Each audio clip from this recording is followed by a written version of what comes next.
Hello, everyone. This is episode 62 of the Justin Files podcast, member of the Broken Jars Network. And today we actually have some news. Yay, news. Yay, news. It's not a new book, so therefore I am only mildly amused. But it's about the new book. I'm counting it all right, even though and you could read it if you really wanted to. But we're getting the Marsters / Jim Butcher audiobook version, so okay. Yes. So it's the Briefcases tour. He's going to be doing a couple of stops and all around the places just for Briefcases in June. And I saw Priscilla say that the stories that are in Harry's point of view will be voiced by Marsters. So the ones that are not in his point of view will obviously not be voiced by him. Right, and I forget. We're gonna have another things Masters has voiced before someone else will voice, or I don't know. Okay, it's like if there are other Dresden characters, would Marsters do them since he's Well, so if the story is in Harry's point of view and Murphy talks, then Marsters will be voicing Murphy. But if it's in for Cold Case, that one, it's in Molly's point of view. They can probably have a woman do Molly's voice. But I would rather have Marsters do Molly. He's Molly's voice. I know. I'm a little interested about how that's going to work, especially because I tried to look it up on Amazon when I read that post, and all it says is Butcher, Marsters, and Various. And I'm like, well, who the hell Various? So help me God, if it's that couple that voices every other book, if it's that woman, I'm done. I don't even know, but your rage is entertaining. So they did the Mistborn. So I was trying, and what else? I think they did. Stormlight, yeah, they do Stormlight. I hate the female chapters because of her. I think it's the same woman who did Codex Alera. That's why I hate Codex Alera. Yeah. Okay. Now I'm incensed because I haven't read Codex Alera because I couldn't get I got through the first book finally and started the second one. I'm like, oh God, no, just no. See, if you don't like the voice of an audiobook, you can read it physically. I listen to books at some point. It's too convenient. Right. It's Audible. I want a book. I can get it now. I can listen to it as it's great. Okay, so the thing I was going to say to move us on a little bit is that Butcher is reading Even Hand, if I remember right. He's doing Marcone. Oh, wow. So I might be wrong, but I was trying to think, I'm like, which books are even not in Harry's perspective? And I think he's doing Even Hand. So that would be really cool. It sounds like fun. So, but yeah, I'd really like to know who the gal is, because honestly, I mean, I got Shadowed Souls and whatever the other one was, but there were a couple that I read that were for Bombshells and for Cold Days, and I think they had female narrators, and they were fine. They definitely sounded the right age and things like that. But yeah, without having Marsters do it, it's like, you guys are rolling the dice. You know that, right? Like, Butcher is okay, but remember what happened last time. So I mean, even if Jim's audio narration is bad, we won't care because it's him. I actually listened to him read the was it the first chapter of Skin Games? On YouTube, someone filmed it when he was like he was reading the first chapter before it was out. Yeah. And he actually did pretty good. He's not a bad narrator. Right, and that was just live, just in front of a studio audience and everything, so okay, so the tour. Yeah, the tour, it's starting at home, and I'm not kidding, at home. It's on June 5th at the Alamo Draft House on Santa Fe in Littleton, Colorado, and that is seriously about a half an hour away from me. So that'll be interesting. And then June 6th, he'll be going to Austin, Texas. June 7th, Lexington, Kentucky. June 8th, New York. June 9th will be Virginia, and June 10th is Mississippi. New York? As New York City, New York State. Oh, you say it like that? Sometimes. I'm just an idiot. No, I mean, and maybe, I don't know. I mean, it just sounded, I thought like the song. I was like, New York, like the musical. Well, I just wanted to specify it's in New York City and not, Albany, New York. I mean, I don't know. To me, New York is just like a big city. I mean, that it's a state. It's also a gigantic state. It's like a foreign concept to me. Other places in it. But I don't know, man. So I'm not from the U.S. That's why I tried to specify, dude. Yeah, I'm just like justifying my ignorance. No. But so that's where he's going to be for that week, essentially. And then I assume when Peace Talks comes out, he'll be doing a longer, more extensive, more places. And yeah, we'll find out when Peace Talks comes out, and they'll be posting more information as things get closer, especially about the Alamo Draft House, because tickets, and you will be actually seeing a movie, Big Trouble in Little China, which is one of Jim's favorites movies, and stuff like that. Be exciting. Yeah. Which, if you haven't watched it, just go watch it, director. So, like, you don't watch anything fun. Like, because whenever we bring up something pop culture, like good, it's just like, oh, didn't see it. Nope. Don't like the greatest director of all time. Nope. I'm talking about Joss Whedon here. Best guy ever. Best writer, best director, best everything. No. Well, not quite, but yeah. No. But if I'm going to see the movie, I might as well go see it at the fancy draft house place, you know? Why spoil it? Right. But have a couple beers with the author, you know. Exactly. Ask him a bunch of questions. Try to contain myself till when he comes back after Peace Talks. Do you think he'd spill more if you got him drunk first? Like, maybe we should do a drinking show interview with him next time and see if we can get more spoilers. Okay. Now that he's gonna hear this, he's not gonna come on again. You're plotting against him. You think very highly of us if you think he listens to our shit. No, but I think maybe Priscilla or someone else might do. Oh, okay. And she'll mention it. He's got people to listen to the podcast for him, right? So he has minions. He doesn't have to listen to us directly. But let's get on to our topic, which is actually character discussions. And all because of Justin. It's his fault. They're all women, starting with Elaine. I did it. Yes. Yes. Okay. Elaine is a wizard that we kind of haven't discussed before in the wizard-only discussion episodes. And it is interesting that she also got left out of, like, the White Council. We don't think of her possibly in the same group because she has avoided the White Council as much as she can. Right. She isn't technically. She's purposefully thrown the tests when Ramirez tried to, I'm assuming it was Ramirez administering them, or maybe he was nearby, but... It was Ramirez. He mentioned this to Harry, that he tested her, and she was slightly below the requirements. Right, but I think he basically hinted, it's like, yeah, I know she's fooling. Who cares? Right. Yeah, and it's like, well, if she doesn't want to, and you know, Harry knows her, then that's probably good enough for me. So, because that's Ramirez for you. So... But she's one of the rare examples. Like, I'm trying to think of somebody who isn't like a bad guy, who is wizard level, that isn't White Council that we've run into. Well, if you listen to the theorists out there, she's a bad guy. She's Komori. True. Isn't that like one of the big ones? Yeah, she is one of the leading candidates for that. And that she wasn't Summer, and somehow, at least she's aligned with them, or like that's also a thing. Well, I mean, her alliance with Summer, supposedly it was because she built up a debt to Titania, but then when Lily gets killed, her debt was null and void. But if her debt was Titania, she built it up to the youngest Summer Queen, right? What she said to Harry at the beginning of Summer Night was to Titania. Oh, I always thought it was the... Yeah. And maybe Titania just transferred the debt to Lily and we missed that detail. Or it's a plot hole. The purposeful one. Jim doesn't do plot holes.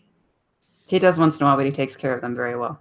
But it could be like an intentional hole of like, that's suspicious, and it's going to be that thing that comes back to bite her in the ass later. But and I don't know. We don't know whether she's really trustworthy or not. People's also been having these conspiracies that she's more loyal to Justin DeMorn or connected to or doing his bidding or whatever like that. And we can't know because we don't know much about her.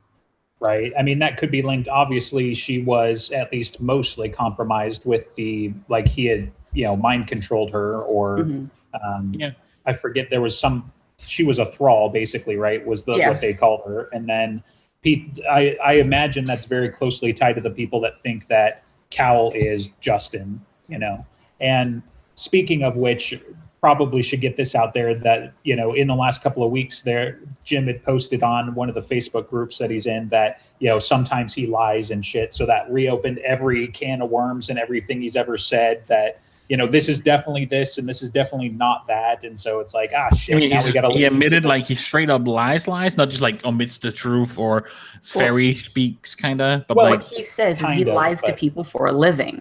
Right. Yeah, but I mean, he said that before. What he means with lies to people for a living is basically telling a story, right? He makes it all up. Yeah, they're in the Discord chat. You can see the screenshots and everything in the Word of Jim channel. But I was like, I don't know that it's happened yet, but I'm like, fuck, now I'm going to have to listen to those all Justin is Cowl things for, until we actually finally unmask him, which, knowing Jim, everything's going to happen in the BAT. So. Petrovich. Okay. I know, right? To me, that's the most believable. Just go watch Star Wars, guys. Follow the chain of masters. It was the exact same thing. We're watching the Anakin Skywalker fall here in a way, right? So we've got, Cowl is more like the, he's more like Darth Sidious, right? And so you're like, oh my God, who is it? And blah, blah, blah. And it's probably going to wind up being some guy that we're like, who the fuck is he? Well, it turns out that Simon actually had 2 apprentices and Justin was just the one we knew about, and, whatever. But it was just, anyway, now I'm being nerdy and I'd have to explain because the director's got this huge blank, she's just like. But all you guys who know Yoda taught everybody who turned to the dark side fucking know what I'm talking about. So yeah, man. Yoda also taught Qui-Gon Jinn, right? So it's not everyone. No, but Yoda taught Qui-Gon Jinn, who taught Obi-Wan, who taught Anakin, who turned to the dark side. Oh, so it's Yoda's fault. Yeah, I blame Yoda. So It's always Yoda's fault. He works in absolutes. Little green bastard. Yeah, can't do that as a Jedi. Oh, now you're getting colorist there. I mean, whatever. I don't. It's okay. I don't hate on green people. He just PC show. Is green and a bastard. Okay, so Elaine. Okay, back to Elaine, yeah. So Elaine was taught by Demorne, who was taught by Petrovich, who was no. Okay, so here's a weird question. Where did she get her pentacle amulet from? And why does she have it? Because Harry and Thomas have one from their mother. Right. Where did she get hers? Maybe she got it, maybe Harry gave it to her because...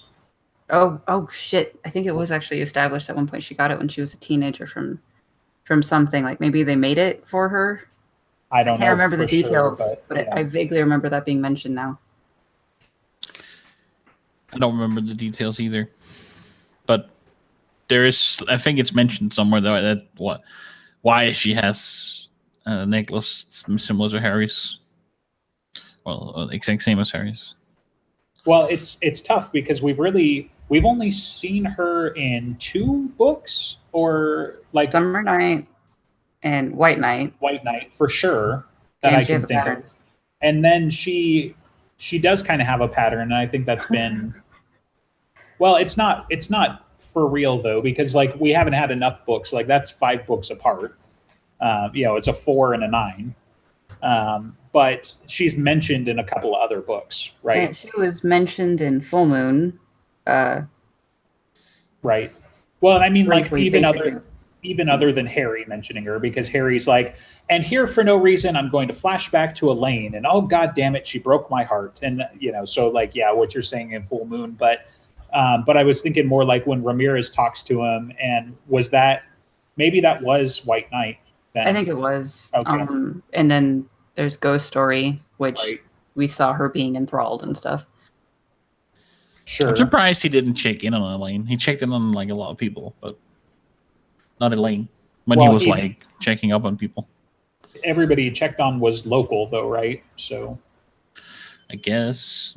Or I mean, did he do the whole Ghost of Christmas Past thing? He didn't check in on Elaine while a ghost. Right? He was just having his flashback. Right. Okay, so chronologically, her story, basically, she and Harry had this to me anyway, quasi-incestual thing. I know it's not truly, but it's always weird when it's like, we're both like step siblings and we're going to get it on and whatever. And I know it's perfectly, whatever. But so they both got pulled by Demorne from orphanages. Don't you come from a Mormon state? Yeah, but that's not doesn't mean I'm Mormon, and I know I'm on the same side of the country as anything. So. But so they did their thing. Demorne picked them up because they both might be starborn. They kind of fell in love because they spent a lot of time doing each other's studies and then just doing each other.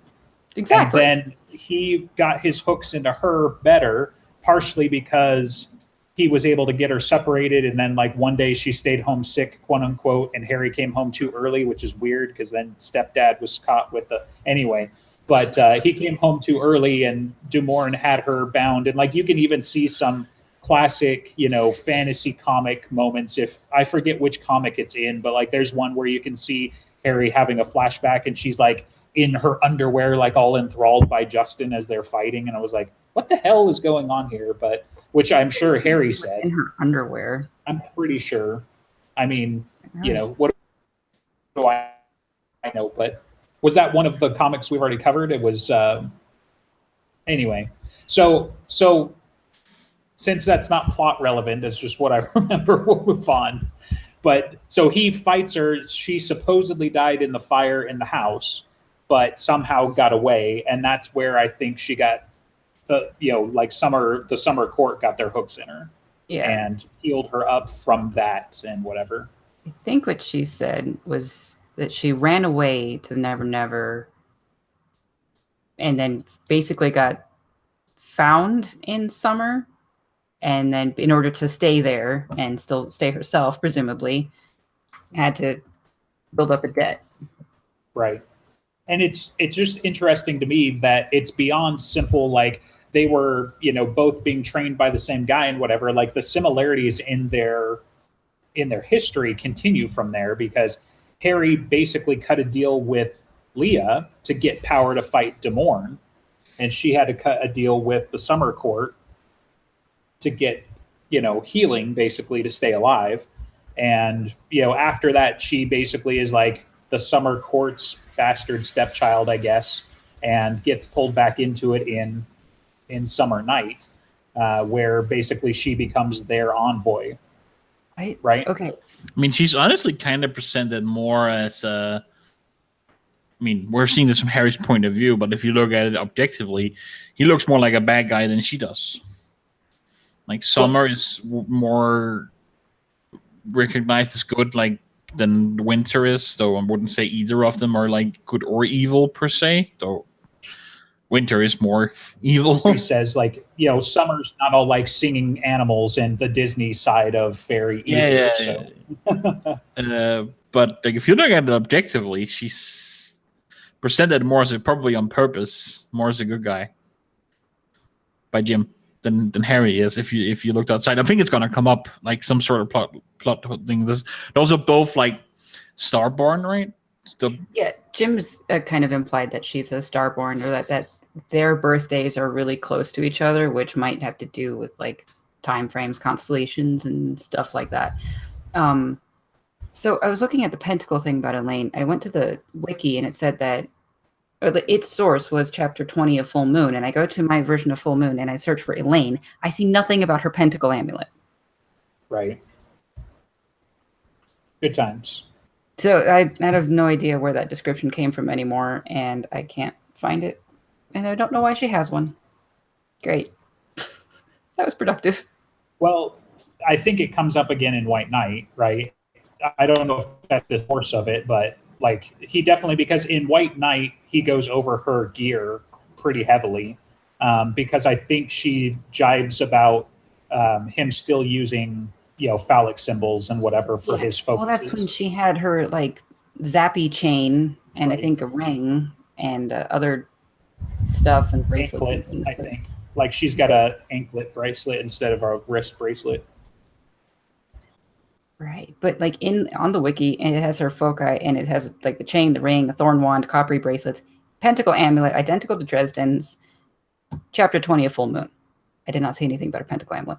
Right, and that doesn't make sense anyway. Like, we might have gotten a little bit of her gear in Summer Night, but definitely we got it in White Night, because I keep getting stuck on night versus night, the K versus the N and whatever, because he did that pun on purpose. But we see it definitely in White Night because she's unconscious for a little while, and the Skavis is feeding on her and everything like that, which, by the way, is one of the most badass scenes, like, in the files, in my opinion, because you see, like, she jibes Harry about, and he even owns up to it, that she's at least as strong as he is for the most part, but she's also more finesse. He talks about her being more of a dancer when she uses her magic and whatever, and she jokes with him about everything being phallic and just everything's brute force with him.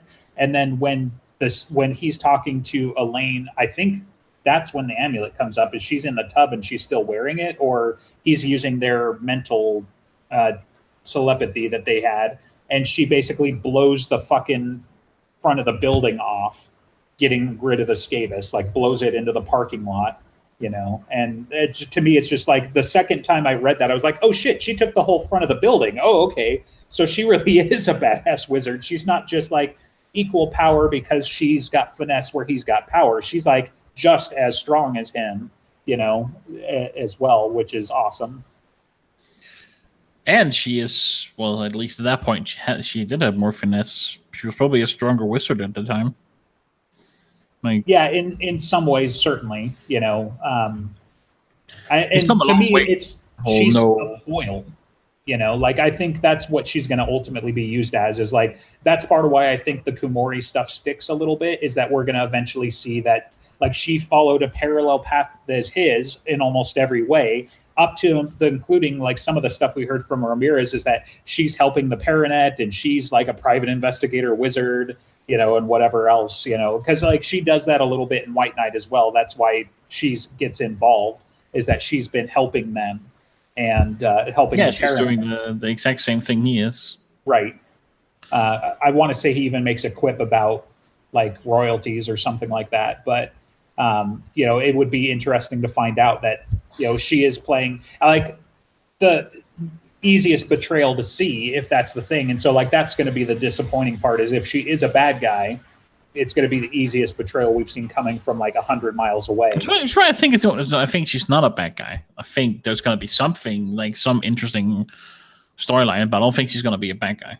Yeah, I think there might be a reason to be suspicious, and then it's revealed, it's like, oh, you were doing good things, you just did it suspiciously. Well, and maybe that goes back into the thing with Kumori, is that Kumori was the only necromancer doing good, so or she trying to, in her batshit crazy way. Right. I mean, I don't want Elaine to be Kumori, because I kind of want the bad guys, to kind of branch out and not be the same people that we've seen before.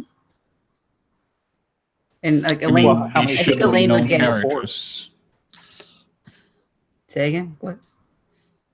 I mean, I was asking, like, do you mean like they should, when Kumori and Kyle is revealed, it should be like, who the fuck are they? It shouldn't be like, oh, it was these guys we met before. That's one of the reasons I like Petrovich. It's like, he's been mentioned, right, but he hasn't been seen.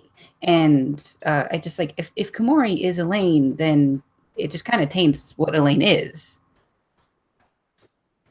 Well, and that's kind of what I'm saying, though, is like, I'm agreeing.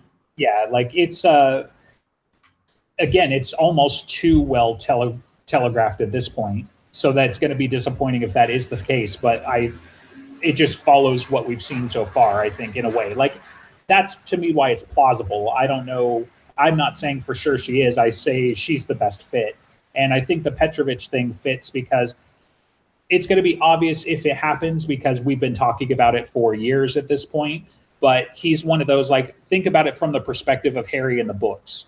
Harry's not going to see it coming. Like, he knows, he's familiar somehow, which could mean that maybe picked up on it like a bloodhound off of Ebenezer because they were such good friends and all this other craziness. But we've had 3 years at least to speculate about the damn thing. So, for us, it's going to be obvious, but for Harry, it's going to be like, oh, you son of a bitch. It was Old Man Jenkins the whole time, Well, there's another thing that, like, both Cal and Komori, which obviously Komori could have gotten the info from Cal, they're mentioning that the White Council's rotting from the inside out, and Komori wouldn't have firsthand experience of that unless she was on the White Council, which Elaine is not. And I would say that Komori doesn't have the same power ability that Elaine has available because how tired she is after bringing one guy back to life versus how kick-ass Elaine still is after almost being killed by Skavis blowing the front of a building off. Well, we don't know how much power it requires to bring someone to life versus and it's very fluid. Like, we only get it from Harry's perspective, how tired he gets, and even then it's kind of from situation to situation. And the other, so like, I agree with you, and those are really good points. I agree with what Andreas says. That's one of the things I was going to bring up. And then the other was that, honestly, while I agree with your point about it seems like they do have inside knowledge, like, it's not such a strong enough point that I don't feel it could be explained with Kumori's the apprentice, and she doesn't have to have ties, but Cal does, and so Cal tells her she eats drinks the Kool-Aid, so to speak, and then they've got the same opinion. And whatever connection they have to the end is nigh, dude. Peabody. Peabody, yep. Right, and that's the thing, like, we still, like, to me, when we were talking, like, when the Black Council started to become a thing, like, I saw it more as individual cells, and then they started coining the term, Black Council, and it became this, organization, and then you hear Cal talk about the Circle, or was it Vittori in White Knight, or somebody brings the up circle. the Circle. Cal, when he's following through Little Chicago, the Skay, or whatever he is, I don't remember, the White Coat Vampire. Right. He's talking with the Cowl, like, through like a Star Trek hologram, and I think that's when we get the term the Circle. Yeah. Right, and so it seems like it becomes some kind of definite organization with backing and whatever. But well then, if Elaine is Komori and Komori is related with Cal on the Circle, then Elaine and the Circle are being active in White Knight at the same time, doing what? Because she's protecting the people that the Circle are trying to kill. That's a very good point. Maybe she broke with Cal after he tried to actually go through the Dark Hallow, right? Because she didn't want the Dark Hallow to happen. They were trying to stop it, right? Every time. No, she's like, when they're trying to stop it, she's like protecting him while he's trying to suck it in.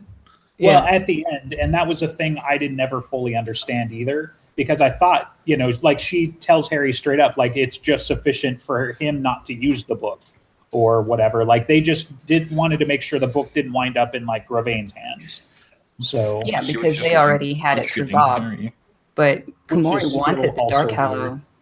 Komori wanted the Dark Hallow to go through because that meant Cal would become a god in order to stop death. Right. Okay. Okay. Well, I think you just derailed the whole Komori thing for me, the Komori Elaine thing. So, yay. I'm gonna have to think more. Shit. So, I mean, in a way that's good because there's that, but now I've got to do more research, which is also kind of good because it gives me something to do since we're still a couple of months out from the next book. So the short stories, right? I didn't miss a Peace Talks announcement, right? No, I know. I expressly went to the website again today because it's like, watch us get scooped again while we're on the show because that happened last time. It's like, damn it, we just finished recording and there's the posting we didn't see. So,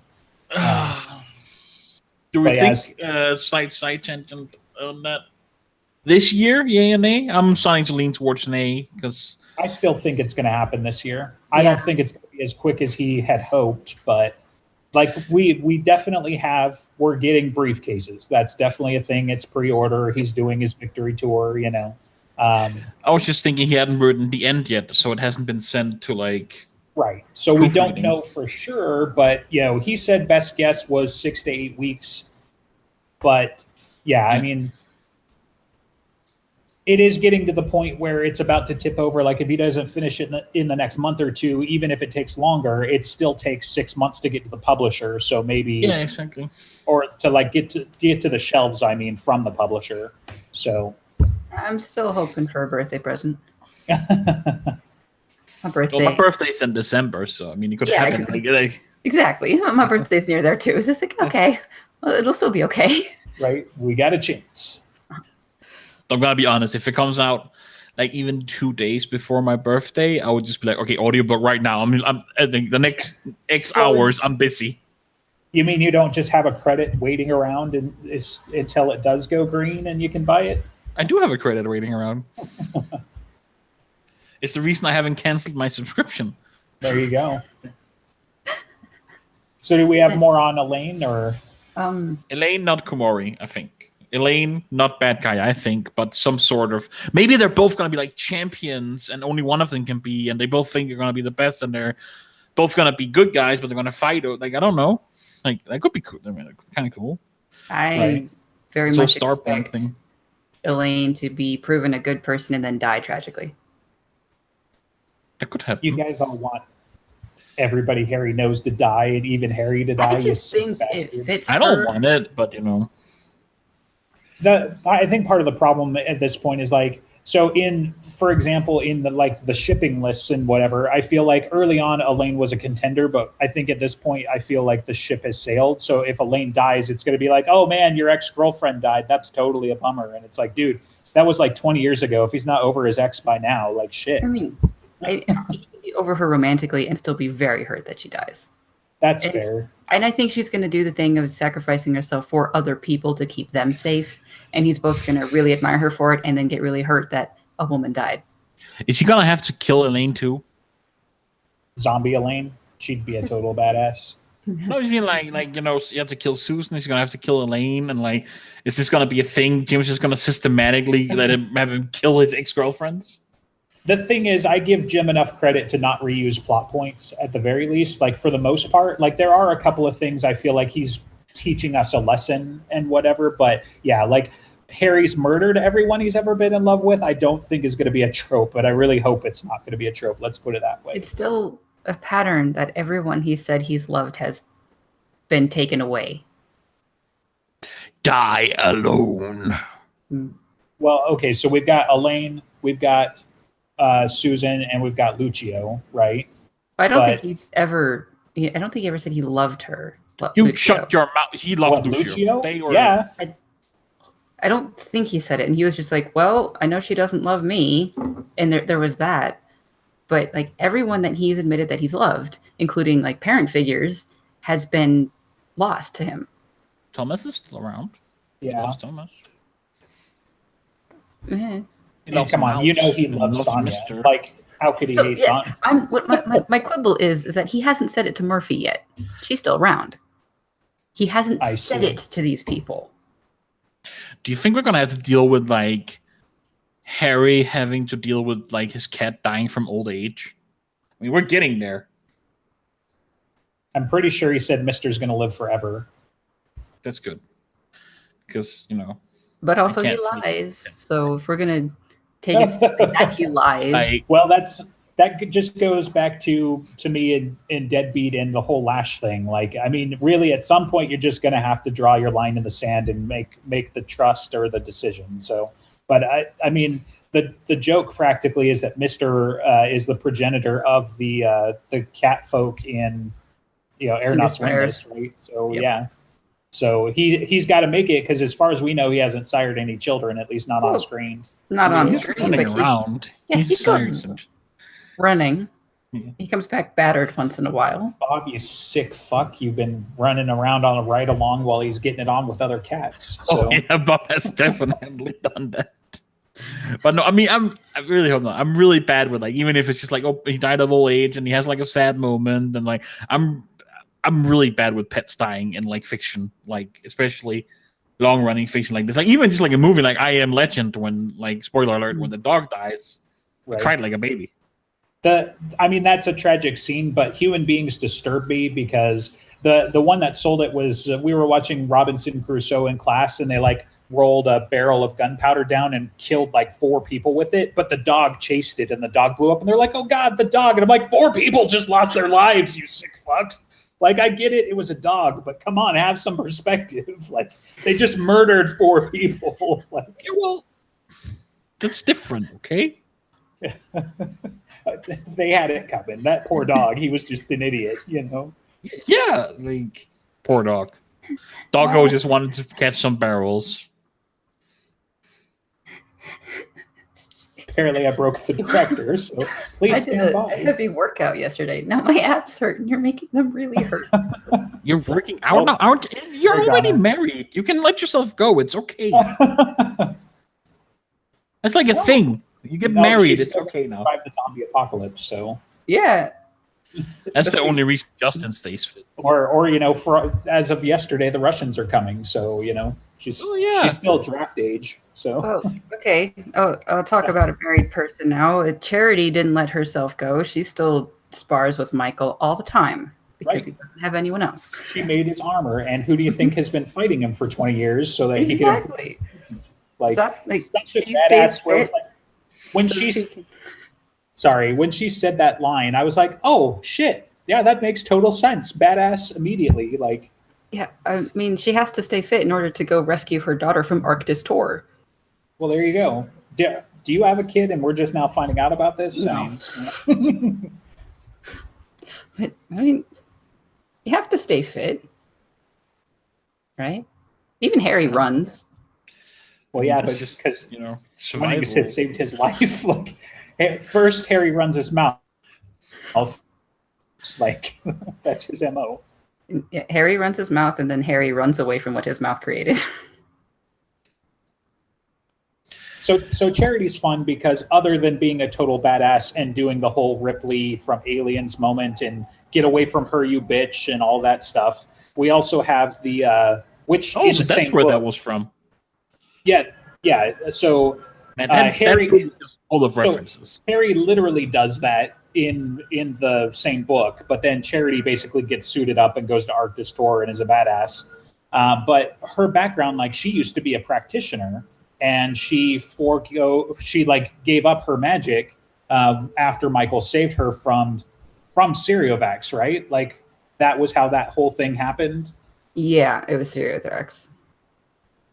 And he was one of the lesser dragons, right? Or no, one of the he was one of the majors. Like Fairwax, cool, right? That's like the thing. Because Fairfax is like, we wouldn't give a shit if it was one of the other ones. Like, yeah, like the whatever they are, they're not real dragons. Only Fairwax and a couple of others are like real dragons or something. Right. Yeah. So that's also, I mean, kind of interesting. Like, I mean, in a way, I just picture it as she was literally tied up as the human sacrifice, the old fantasy trope. He was the knight that came to save her and slay the dragon. So Michael is literally a dragon slayer. Yep. And yet he's afraid to take on Denarians one-on-one. Or cautious about it.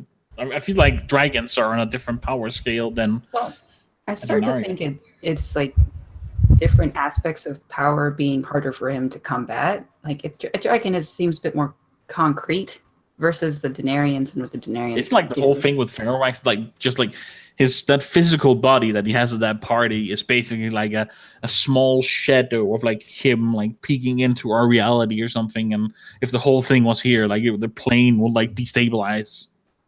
Well, I feel like there's like a word of Jim on that or something. That's part of.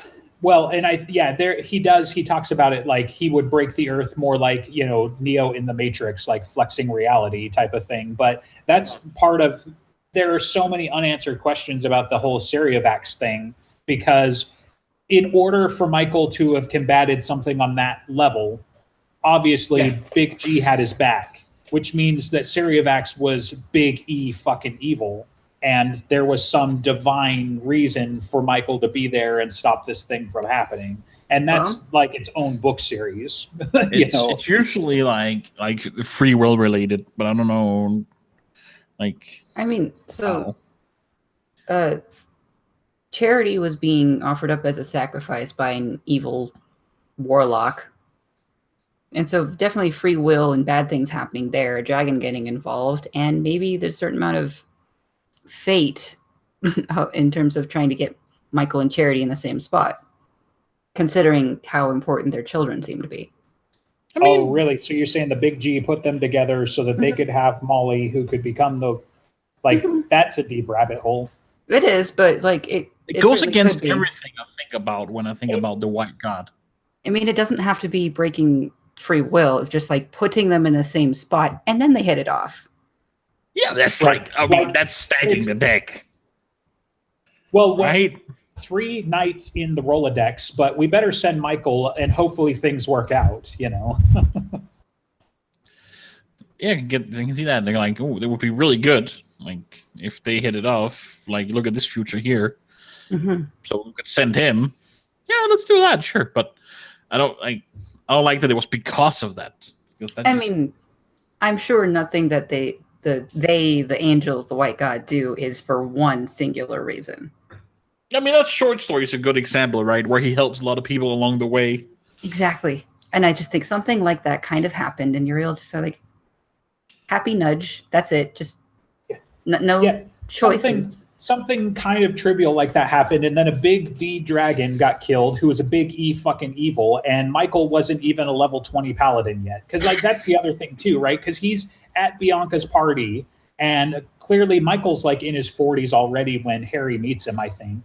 And it's like, yes, okay, so Michael's been around the block, but that, like, he threw down with a cosmic superpower. Like, that's the thing I'm, like, trying to sell here. Like, Syriavax was a force of nature, and by name, I think, is wind-related, right? Whereas Ferrovax would be, Ferrovax is like earth, iron, something along those lines. Ferro like, is iron. Yeah, so it's just like, that's way outside of what I would perceive as weight class to be, you know, especially when it's like the Denarians are tough sometimes, but I think that's more like existential and, you know, it's the free will related stuff. Like, how many times has Nicodemus been like, oh, no, don't shoot, I give up. And they're like, oh, he might mean it this time, so we can't shoot. I mean, the last 13 times he's been pulling our leg, but this time he might mean it. You're looking at the Syriavax route? Yes. Yeah, that's what I remember, but I can't. I can see a whole lot. Yeah. Nope. Okay, hold on. So is there like a dragon for each element? I mean, it kind of if you're going to be starting with Ferrovax, and Ferro is iron, and maybe, you know, on a similar structure as he did with Codex Alera, maybe. And I don't know. We need to know more of their names. Right, and that's part of it too, because like there were 3, or were there just pretty much the 2 at that point? The 3rd was killed by Michael, so there are 2 left, Ferrovax and one other, which we don't know the name of. Right. I mean, that's just a whole nother show. We're just going to have to do the research and... Dragons. We haven't talked about dragons. A show episode. We got one. Back to Charity before we empty it. And I mean, unfortunately, we just don't know enough about the dragons. Like, yeah, I mean, we can't even research them and get something because, like, Alex, we will make questions. You ask him. Okay, how many questions am I allowed? Oh, I mean, like 10 or something. I don't know. I might get kicked out at that point. No. And I think it was Syriothax, according to the. Yeah, it's Siriothrax. Right. Which I have no idea what any of it means. Wow. Hey, you were the one being tasked with looking up the names of meanings and all that stuff. I mean, come on. It's a big world. I can't know everything. No, but now this one is the one you can research. Even Harry makes shit up sometimes. Like, but yes, I will definitely. Harry made up all his magic words. Because obviously there's something similar with the prefix going, or the suffix going on there, kind of like el and, you know, whatever. So I was like, Butcher's like, someone asked when the book's done, so where did the Vax come from? We know El, son of God, like, but how did they all get Vax? He's like, sounding cool. Right. Sounding good. Yeah. Like, who doesn't like axes? Come on. Yeah.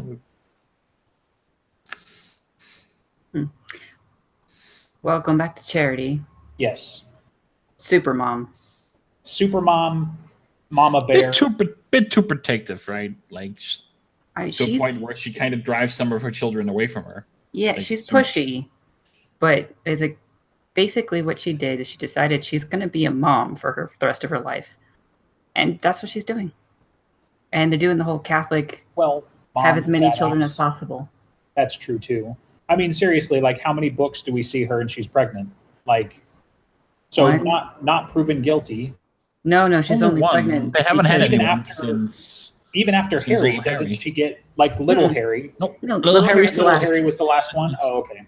Yeah, but I think they were just like at the tail end of their childbearing years.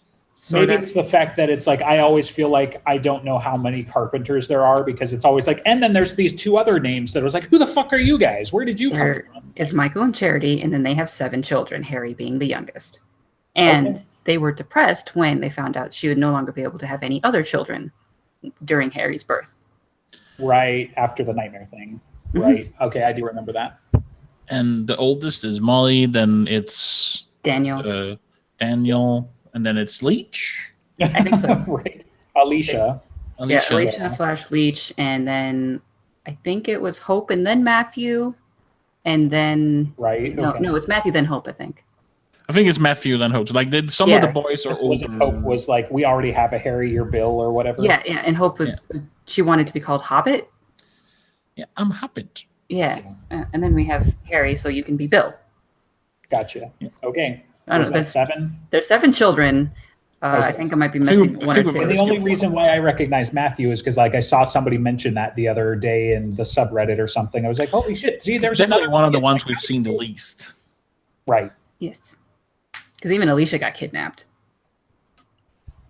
Yeah, and like the whole is it the same book where she does like, my name is not Leech, and like where she gets some personality. Is that same book or is that another book? That would happen The Warrior.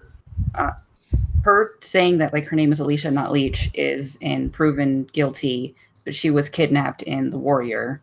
Which I don't remember where in the timeline that takes place, but I mean it's after Small Favor. Yes. Alicia is introduced before she's kidnapped, at least. Yes. Yeah. So I think so. Then my name is not Leech thing. Because like I like how he describes it with like in the tone of voice, like you've said it a million times and you're gonna say it a million times more. It's like that's like I don't know. I really like that. Right. I mean, like seriously, even Molly can't keep their names straight. Like she's got nicknames for all of her siblings. So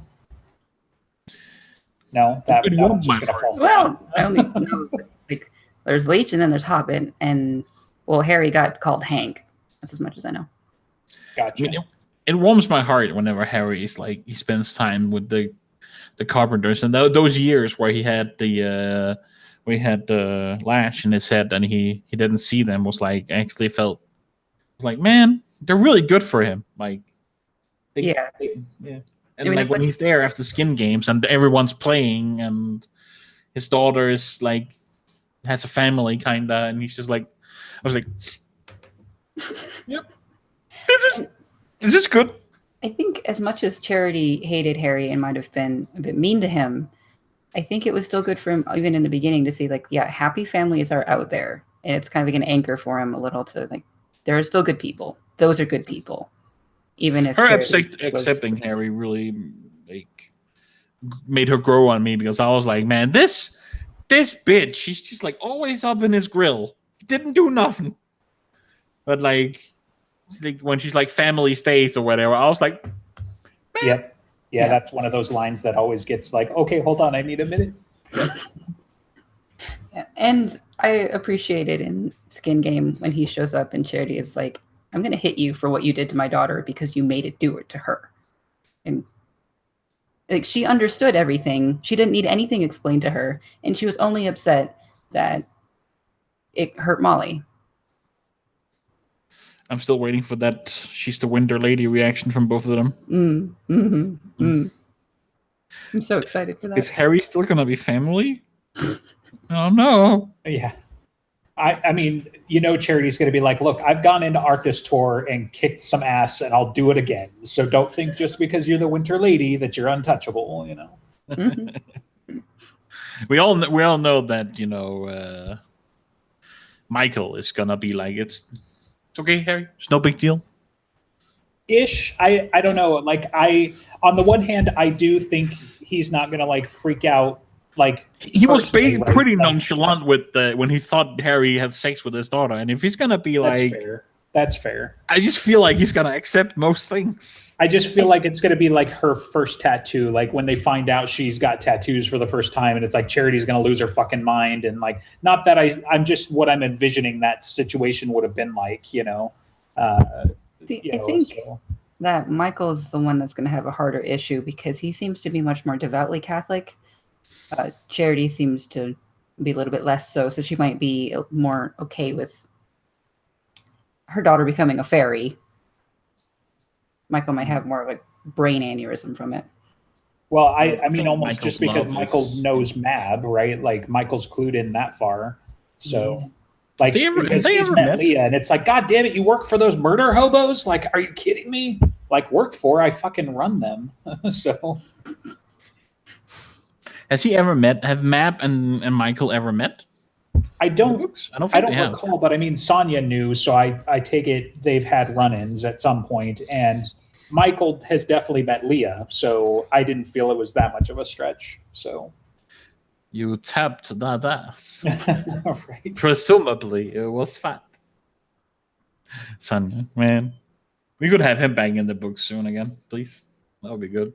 Oh, everybody's gonna be in peace talks because everything happens in peace talks. So everybody's having it's gotta be a thick book. Like that's why it's taken so long, because he's like, oh shit, I forgot so and so, better put them in the book. Here's a whole new chapter. Yep. 83 chapters worth of character introductions later, and then he's like, okay, now everybody's here. Now we can get started. I'm so excited for this book. All right. Do we have more to say about Charity? I'm sure we do. Oh, probably. I do. Actually, I was thinking it was a reach, and then I was thinking we've mentioned Skin Game, but we didn't talk about the fact that like Michael was like, we're gonna like donate all of this money that we got out of Hades' vault, and she's like, we've got like a bunch of kids to go to school. We're fucking taking the money. Yes, we are. They have a lot of years of college left. Like we'll pay our 10%. Don't you worry about that. But we're fucking taking the money. Like. I like that practical side of her. It says, we're going to do good. We're also going to take care of our family with this money. Right. Like, I feel like that's... I think he doesn't even want to donate it. He just does like, no, I can't accept it. Right. And then she's like, oh, yes, we can.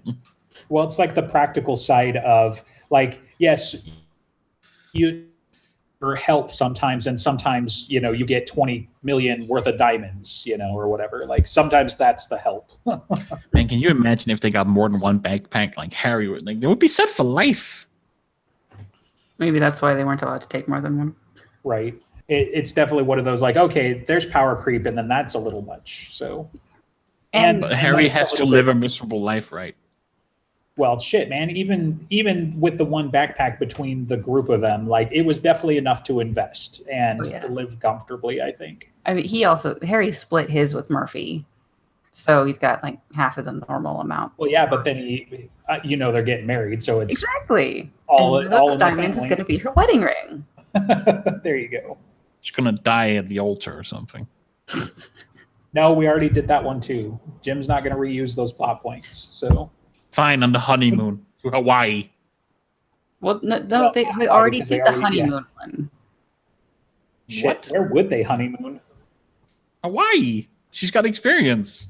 Yeah, Hawaii, like, look, we already know there's the god there, so we're fine. Like, yeah. Well, talking about the diamonds, I think it's a good segue into the next one I want to talk about was Anna Velmont, because I particularly enjoyed the way that Charity and Anna kind of clicked, and they're just like very comfortable with each other. It says, call me in 3 days and I'll tell you how to launder all of those diamonds. Oh, yes. Okay, I was wondering when you were like, they clicked, I'm like, I don't remember that from Death Masks, but they clicked afterwards. Yes. With the whole... Yeah, I loved it when she Velmont was is brought back in Skin Games. By the way, yeah, she's a good character. Mhm. So I hope we'll see more of her. And it was Binder a nice too. surprise. Like, it was to the point where I'm like, shit, I got to go read Death Mask because didn't she die? Didn't everybody die? Like, how is she still alive? And it's like, oh yeah, shit, she made it. Kind of stole the car and like ran off and then left the keys or something there. Well, Right. she was nice enough to at least take the coat to a launderer and then just like, yeah, send him the bill. Right. That's his way of getting his coat back, and in better condition than she got it. Fair. He just had to pay for it. So. Yeah. That just seems petty that she didn't pay for it. She's like a high-class thief. She could afford to pay for the dry cleaning of the damn coat. Yeah, but she's rich because she doesn't just throw money away like that. No, she's rich because she steals. Well, that too. I mean, the small things. Like, she stole from the Fomor. She clearly has no compunction like about who she steals from, if it's going to hurt her or not. Hades, that's Stole from Hades. She stole, Yeah, she but stole everybody from, was doing it. Like, I mean, she just stole from everybody dangerous.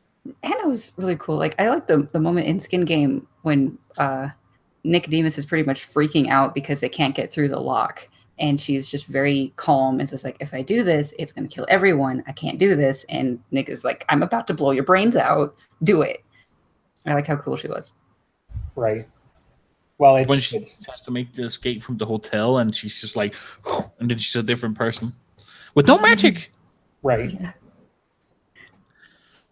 Well, and I guess that's part of the fun of her character too, is that she's completely unpowered in any way that we're aware of, and she's just, I mean, she's Catwoman, right? She's just a total badass. She's got all her tricks and whatever. She's playing way outside of what you would think would.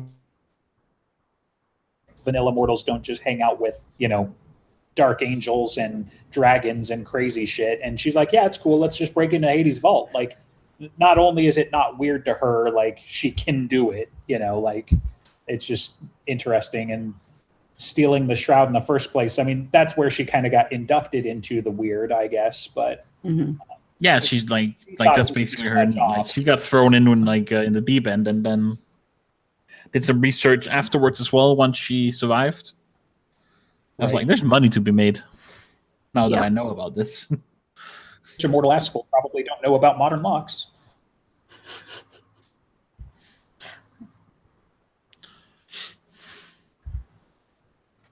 I don't remember her giving any shit to Binder particularly, but I feel like she would. And so I think I just don't remember it. Like, I'm just sure she teased him about something somewhere. I mean, it's Binder, right? Yeah.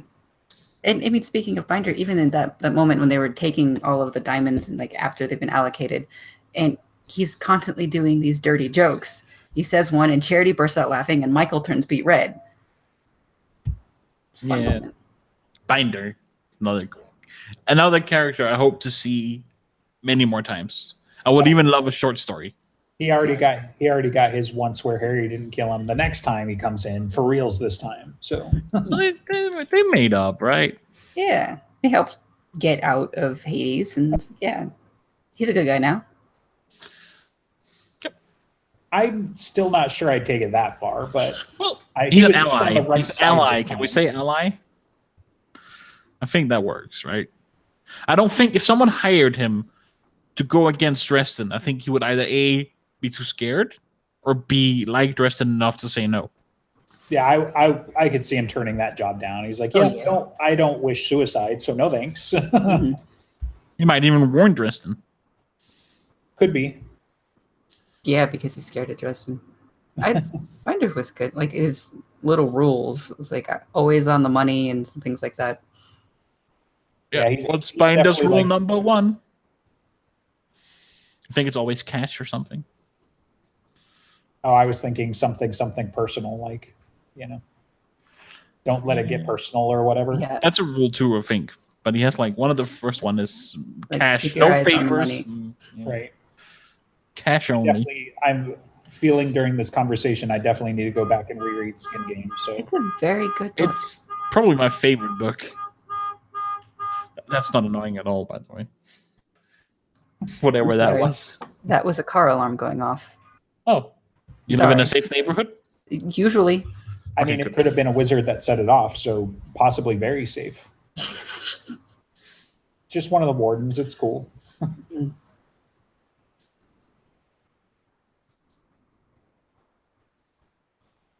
So, next character? Yeah, if you want to. Okay. So Andy, we were saying before the recording that we don't have much to say about her, and then turns out we had a little bit more than we expected. Yeah, you started going on this tirade, and I was like, well, apparently we should put her on the list, because it's like I can think of two things. And then you were like, and then she's married to Korg or Corby or Kim or Ken or not married, I guess. I forgot Kirby's name, so I say what's his face, and I'm never gonna get. And what was the high school friend you went? I mean, give them a shout out now because you got the names. I knew someone named Kip at high school. Oh yeah, so I wanted to call. Kip. Was that his nickname or his actual name? No, that was his genuine name. So it's easy to mix up Kip and Kirby because they both have the same really reaction in my head of why should you name your kid that? Right. Well, and in a way, to me, Kirby, the first time around, I felt like Kirby was definitely one of those hey, my name's Kirby and I'm here to, and he got red shirted, right? But I think it was in my second read through where I was like, oh shit, he was the GM. Even though you don't see it and it's not a big deal, he was kind of the core of that group in a way. And so when I saw it the second time, I'm like, oh shit, they actually he wasn't just a tag along or whatever. He was a core member of the group. You just don't see him very much because we've got time for Billy and Georgia and the hot one, which by the way, there's other hot ones. Don't get me wrong. Well, Andy was the knockout hot one, bombshell. I mean, right. But even then, she didn't start that way because they described in Full Moon that she was a little plump. She lost a lot of weight and became extremely good looking and got a little smug afterwards. And her and Kirby were together for several years. And they were just the only ones that stayed. Billy, Georgia, Kirby, and Andy, they stayed. Everyone else went off to different colleges, different jobs, and just kind of forgot about it, except for Marcy, who Andy and Marcy might have had a thing together for a little while. Right. In college, because that makes it okay and illegitimate. I know that's one of your buttons. That's why I'm over here spamming that button. So who's your Marcy? I'm just kidding. Anyway, so told you I was going to get in trouble this show. So anyway, so you want to give a shout out?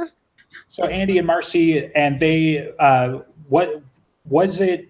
Which book was it in, or which story was it in with the Butters thing? Ghost Story, when Butters got basically pushed out of his body by Corpse Taker. When they put him back in his body, he needed CPR, and it was a very naked Andy and Marcy that were doing the mouth-to-mouth on him. He woke up like, this is great, except for the terrible pain in my chest. Right. Yes. Okay, so now we got that out of the way. But, yeah, didn't Marcy, she had left to go to school out of state. So right? That was her thing. They had all of them had gone to college in Chicago. Then she went to, I want to say California for an animating type of studio job. And then she came back when she knew that Andy was in trouble at Aftermath because Andy and Georgia had been kidnapped by the Fillmore. Gotcha. Okay. There we go. So, right, because yes, Andy and Georgia had been taken by the Fillmore. Andy, we also get to see her again a little bit in Skin Game, right? Because isn't she pissed off at Harry by then? Or was that Cold Days? It was Cold Days when Harry went to Butters' apartment to steal Bob, and Bob does his distracting thing, and Andy attacks Harry, and then they have conversations of what are you doing here? I live here. Oh, you live here. Good for Butters. Right. Yeah. Wait a minute, this is Butters' place, and if you live here, then hey, Butters. I mean, and that's, to me, in the overall scene of things, that's why I feel like Kirby was almost just a throwaway character, because now, Butters is their GM, and so it's oh yeah, Kirby was there so that there was a place for Butters to be later, and that's a bummer, but, only because he died, so. Yeah. But, I mean, even if he was a red shirt, it was one that, actually seemed to have impact versus most red shirts don't. Fair. And to be fair, didn't Andy get hurt in that attack as well? She almost got killed as well. Yeah, so, they were both on patrol together, and... It was the Nagloshi that did it. Yes, that I remember. So, yeah.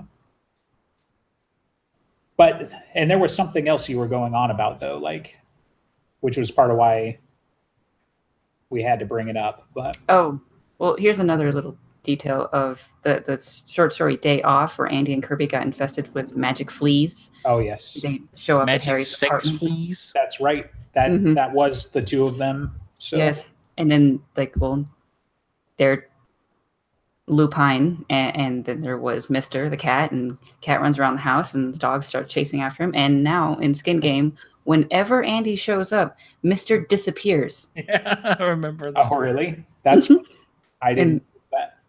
Yeah, because when Butters was being upset with Harry, Andy was there, and then they leave, and Murphy just like, Mister always disappears when she comes around. That's awesome. That's a hell of a detail. Mm-hmm. Nice. I think the flashbacks to like them chasing. I think it's referenced in the book, right? Like it's not just left up to the people who read it. I think he actually thinks about it, or am I remembering wrong? But it's the story ties into that story type fun thing, right? And Murphy wouldn't know that story, so for her, it's just a total like observation, and that's funny. Yeah, it's just interesting because like I get the impression that the Alphas were this huge group, but we only know like 5 or 6 of them. Ultimately, they were a huge group like 10 before 15. They graduated, right? But even still, like, because it was pretty much Billy and Georgia, and then, Andy and Kirby were still around, and then they lost Kirby, got Marcy. So, like, there's 4. Like, there's 5 that we know of, but there's 4 still active, I guess. Yeah. At least in their area. Speaking of female heroes we haven't talked about, I think we'll see her again. I think Jim said we'll see her again. The wolf that taught them to take wolf form. Oh, Tara. Yeah, they can take human form. Yeah. I think she's coming there, right? Maybe. I think we'll get a reference. I think it's going to be one of those like, okay, we're going to get all of Harry's allies involved, and Tara's either going to be there or send her kid, I think is the more likely. So, but possibly both. Maybe Tara's going to show up and get murdered in front of the kid. Was she pregnant? Well, we only presume that because MacFinn's curse says until like the end of days on the bloodline and stuff. MacFinn apparently died without a child, so obviously Tara had to be maybe he had a cousin. And the cousin's just like, fuck. But that's not fun. Way to be practical. Yeah, I know. God, I've got your number today, apparently. Like, that's his handle. I know. I was proud of myself. That was really good. You could even hear it the way he said it. I know, yeah. You got to straighten that out. Put some extra sing on it. Like you could hear the sunglasses come down. And then, yeah. But I think we'll see her again. We'll be kind of like she's 10. What is it now? 15 years later. Like how long does wolves live? Yeah, but she's magic, so who knows? Yeah. Maybe magic wolves are like magic humans, and they get to live longer. Maybe like normal cats who lives with wizards, then it like rubs off on them, and they get to live forever. That's how Mister's gonna live forever. I don't know about that because then I'd have to imagine like all of the big cats from the Aeronauts Windlass were like all wizard familiars, progenitors, and I think it's just Mister. I'm gonna draw my line in the sand right now. It was just that one cat. So we all know that the Aeronauts Windlass takes place in the Codex Alera universe. That is also a theory that I ascribe to, but that's a different podcast that we haven't started yet. We need more Codex Alera books to start that podcast about that because they're really good too. Like the first going to be. You mean Cinder Spires? Because I'm just now going to point out you two haven't read the Codex Alera books. No, that's because she's such a bad narrator, dude. You can read it with your eyeballs. I'm not. No, you buy me the books, then I'll do it. Ain't nobody's got time. I'm not gonna do it. Like I looked at the price on hard copy books, like or soft paper, hardback or paperback. They're like all expensive. Kindles, they're cheap. No, they're not.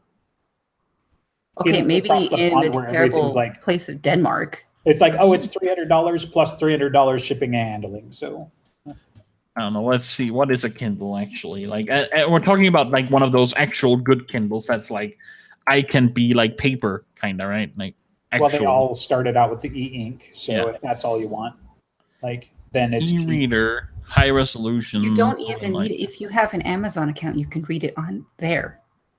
You don't need it physical. You know how I feel about reading on computer screens. We talked about that before. I think I don't like it. Let me tell you how much it costs in your Freedom units without shipping. A Kindle is $135. I don't know how much it is for you, but no, hold on. Was that? Yeah, that is because I think they're about 50 for U.S. people. You know, like $135. Well, and I mean, there's 100 flavors these days, so yeah. This is the e-reader, built-in lights, black. Gotcha. I don't know. There's one for 60 euros that doesn't have like lights in it, so that's kind of shitty. Yeah, how are you supposed to read in the dark? You know, like heaven forbid you. Like, you guys not have end tables with like table lamps where you are. Yeah. I have one light. This one, not the best to like sit. So you can how much would it cost? With a light on it. How much would it cost to get a Kindle and a lamp? You gotta sit like like this, like it's not good. Do you really like reading on Kindles? Really? It was some of the most reading that I did. The problem was I kept breaking my Kindle, so I stopped buying them. So I was getting like the early ones, and let's say one stopped working, and then I got it replaced, and then the second one I stepped on. So I mean, I'm not saying it wasn't my fault. I'm just saying they broke.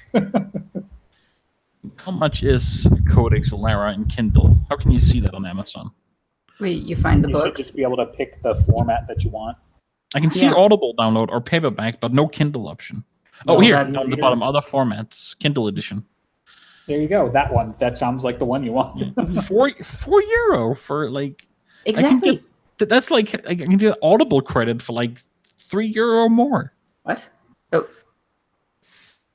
Most Kindle books, if they're not like brand new, they kind of hover around $3 to $5 each, which is cheaper than softback and hardback and everything. Yeah, the paperback is €7. Mm-hmm.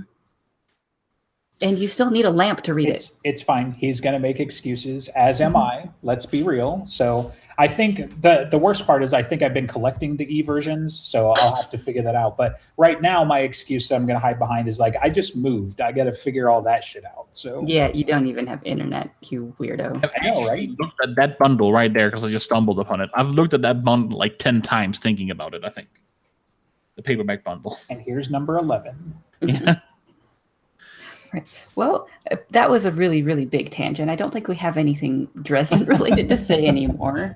So plug our shit. Well, it's been 3 years since you had a book. Sometimes you just got to go on tangents to fill airtime, okay? Yeah, except that we're already over an hour, so we didn't need to fill anything. We're just fucking around.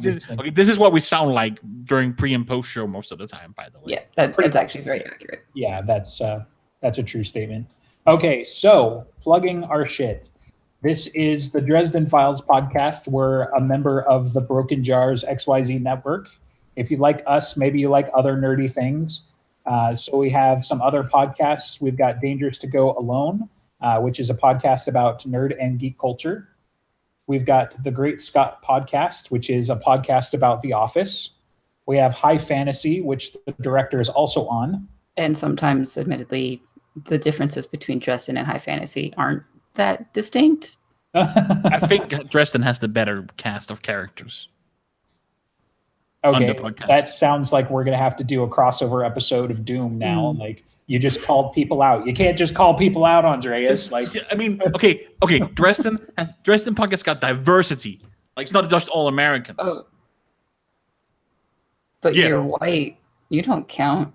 I'm from like a different continent. That's gotta be diverse. You're from the wrong continent. What are you fucking? Are you Alex? Are the Alex now? Hello? Is this not Director Alex? Okay, this is weird, but we'll probably get to that again later. And then, so we actually do have a new one that I was going to bring up. So we've got Sim Talk, which is also from Jacob, and he's been on the show in the past. He was part of the 42 crew, which like the two podcasts we got together, and found other friends and made this whole Broken Jars network. But he talks about simulation stuff, which is what he does for work. So I don't know a bunch of details of what he talks about, but it's apparently really good. So I'm just really baffled as to he does work. He comes home and talks about work. I don't understand, but okay. So I'm a computer nerd. Yeah, for me, like even when I started working and still a little bit now, like I go to work and come up with a problem that I'll go home and like play around with, and it's not for everybody, but I liked IT before I started working in IT. So when I did a lot of coding, you guys. It was like my day was like this. I got up, went to work, I did code at work, then I got home, made dinner, made my own code for my own project. Right. Went to bed, got home, and did that was all I just coded. That's all I did. And the director apparently hates directing now that it's her job to direct. So damn, unlucky. We're gonna have to get you a different title then, I guess. I don't know. Well, the annoying thing is at work there's another Alex, and so like you have to come up with a different way to refer to me versus her. And I actually also a Y or whatever. No, they're spelled differently, but still obviously sounds the same. And people just like call across the room, Alex, and both of us will stand up. It's like, who do you want? Right.